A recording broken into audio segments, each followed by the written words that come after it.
ថ្ងៃនេះសូមលើកនៅបទដកមួយដែលមានឈ្មោះថាអសម្បទានៈជាដកនិយាយពីរឿងសទ្ធិពីរនាក់ដែលជាសម្លាញ់នឹងគ្នាសទ្ធិមួយនៅ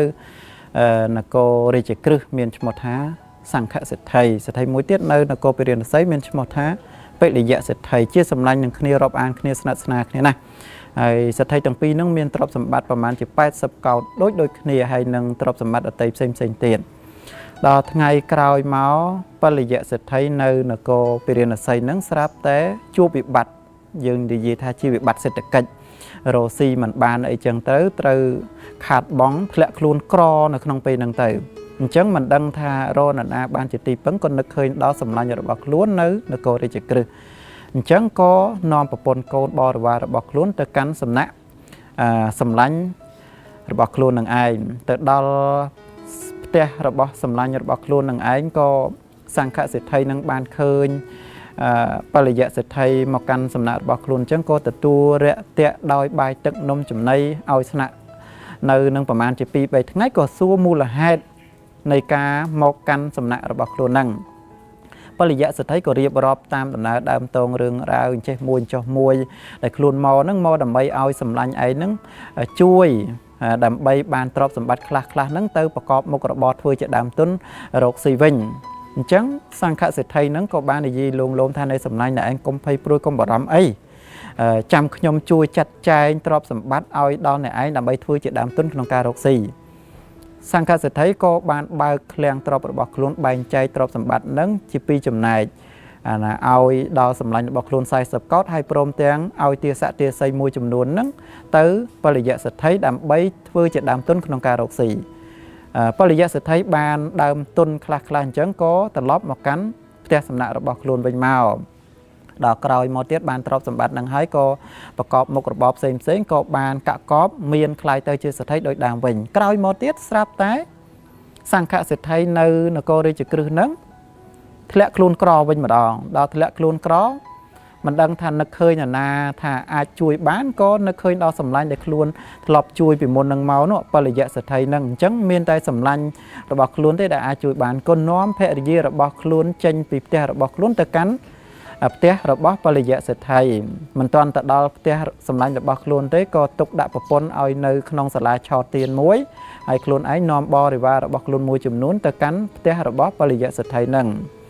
ទៅបានទៅជួបបលយៈសិទ្ធិនឹងឯងអញ្ចឹងទៅបលយៈសិទ្ធិហ្នឹងក៏ធ្វើអាការៈរឹកពីដូចជាមិនចង់រាប់អានមិនមាត់មិនកអីចឹងហើយគេធ្លាប់ធ្វើឧបការៈគុណដល់ខ្លួនពីមុនអត់មានបាននៅឃើញតតែសោះ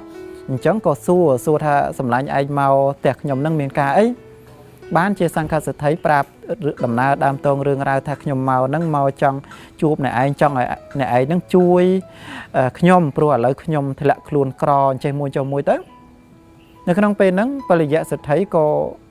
ធ្វើអកប្បកិរិយារឹកពីមិនចង់ជួយហើយសួរថាចុះបានកន្លែងសម្រាប់ឲ្យនៅថាទេខ្ញុំមិនទាន់បានកន្លែងសម្រាប់ទេប្រពន្ធខ្ញុំកំពុងតែស្នាក់អាស្រ័យនៅសាលាឆោតទៀនឯណោះនៅក្នុងពេលហ្នឹងបលយៈសិទ្ធិក៏បានប្រាប់ទាស័យរបស់ខ្លួនថាណែនាងទាស័យនាងឯងចូលទៅវិច្ច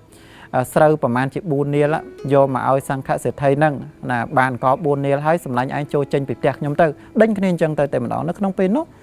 សង្ឃសិទ្ធិនឹកគិតថាយីបុគ្គលនេះជាបុគ្គលអសប្បុរសពីមុនយើងធ្លាប់ជួយធ្លាប់ទំនុកម្រងបាន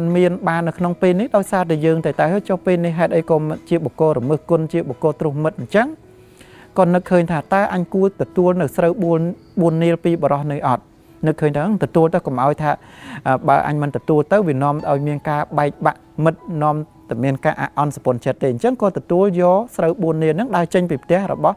បលយៈសិទ្ធិនឹងទៅជួបប្រពន្ធក៏បានសួរថាបងសម្លាញ់ណាតើបានអីខ្លះមកដែរទេបានជាសង្ឃសិទ្ធិប្រាប់ថាអូនណាយើងបានស្រូវតែ4នាលទេហើយគេដេញយើងចេញពីផ្ទះមកប្រពន្ធនឹងក៏ស្រែកយំថាមិនក៏បងឯងទទួលយកវត្ថុនឹងពីគេធ្វើអីតើវាសមនឹងទ្រព្យដែលយើងបានជួយគេពីមុនអីអត់អញ្ចឹងក៏យំឡោងនៅក្នុងពេលហ្នឹងទៅប្តីក៏លួងលោមប្រពន្ធនៅតែមិនស្ដាប់នៅក្នុងការនោះអតីតទាស័យរបស់សង្ឃសិទ្ធិដែលសង្ឃសិទ្ធិនឹងបានបែងចែកឲ្យបលយៈសិទ្ធិនឹងធ្វើដំណើរឆ្លងកាត់នឹងឮសំឡេងយំអញ្ចឹងក៏មើលថានរណាយំដឹងថាអតីតចវាយនេរបស់ខ្លួនអញ្ចឹងក៏មក សាកសួរដំណើរដើមតងរឿងរ៉ាវអញ្ចឹងក៏នាំចវាយនីរបស់ខ្លួននឹងទៅកាន់ផ្ទះរបស់ខ្លួនទំនប់ម្រងដោយបាយទឹកឲ្យទីកន្លែងស្នាក់អាស្រ័យនៅហើយក៏ហៅនៅទាស័យទាំងអបាម៉ានមកនោះប្រាប់ដំណើរដើមតងរឿងរ៉ាវអញ្ចឹងក៏នាំទាស័យទាំងអស់ទៅធ្វើការតវ៉ានៅមុខព្រះរាជវាំងរបស់ព្រះរាជានគរពារាណសីព្រះរាជាឮសម្លេងតវ៉ាអញ្ចឹងឲ្យគេទៅសួរទៅដឹងរឿងរ៉ាវទាំងអស់ក៏ហៅសេដ្ឋីទាំងពីរហ្នឹងទៅជួបអញ្ចឹងក៏ព្រះរាជាក៏សួរនៅសង្ឃសេដ្ឋីនៅក្នុងក្រុងរាជក្រឹសនឹងថាណែសេដ្ឋីតើអ្នកឯងធ្លាប់បានទំនប់ម្រងអ្វីខ្លះដល់បរិយៈសេដ្ឋីហ្នឹងបានជា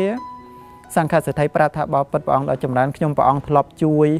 បរិយៈសេដ្ឋីនៅពេលដែលគាត់ជួបគ្រោះអាសន្នអន់ក្រមកពឹងខ្ញុំព្រះអង្គបានជួយឲ្យគេនឹងមានទ្រព្យសម្បត្តិជាដើមទុនក្នុងការរកស៊ី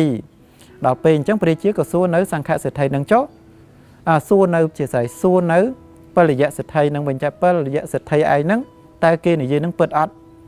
សេដ្ឋីនឹងប្រាប់ថាពិតព្រះអង្គចុះអ្នកឯងមានបានជួយអីគេវិញអត់ថាអត់ទេបានត្រឹមតែឲ្យស្រូវ4នាលដល់គេហើយដេញចេញគេពីផ្ទះវិញព្រះរាជាគ្រាន់តែឮពាក្យសម្ដីប៉ុណ្ណឹងក៏សង្ហាក់ចិត្តហើយក៏ទៅពិភាក្សាជាមួយនឹងអាមាត្យថាគួរយើងគួរធ្វើយ៉ាងម៉េច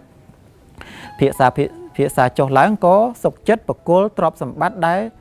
បរិយៈសេដ្ឋីមានទាំងអបាម៉ានឹងឲ្យដល់សង្ឃសេដ្ឋីវិញប៉ុន្តែសង្ឃសេដ្ឋីនឹងក៏បានប្រាប់ថាខ្ញុំព្រះអង្គមិនត្រូវការទ្រព្យដែលជាចំណែករបស់អ្នកដទៃទេខ្ញុំព្រះអង្គត្រូវការទ្រព្យចំណែកដែលជារបស់ខ្ញុំព្រះអង្គវិញតែប៉ុណ្ណឹង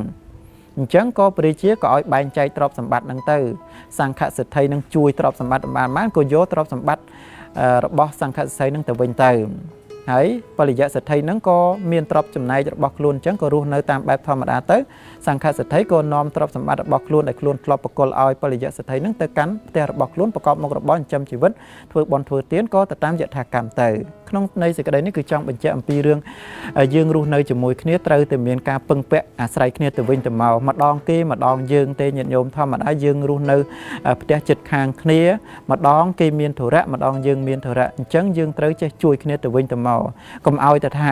ពេលយើងមានធុរៈទៅពឹងគេដល់ពេលគេមានធុរៈហើយមកពឹងយើងអត់ជួយគេអានឹងមិនល្អទេអញ្ចឹងយើងរស់នៅក្នុងសង្គមជាមួយគ្នាគឺត្រូវចេះជួយគ្នាទៅវិញទៅមកម្ដងគេម្ដងយើងកាលណាបើយើងគិតដល់ចំណុចហ្នឹងយើងបើកចិត្តឲ្យទូលាយក្នុងការជួយអ្នកដទៃដោយសុចរិតទៀងត្រង់ដោយសេចក្តីពេញចិត្តរបស់យើងអញ្ចឹងទើបការរស់នៅ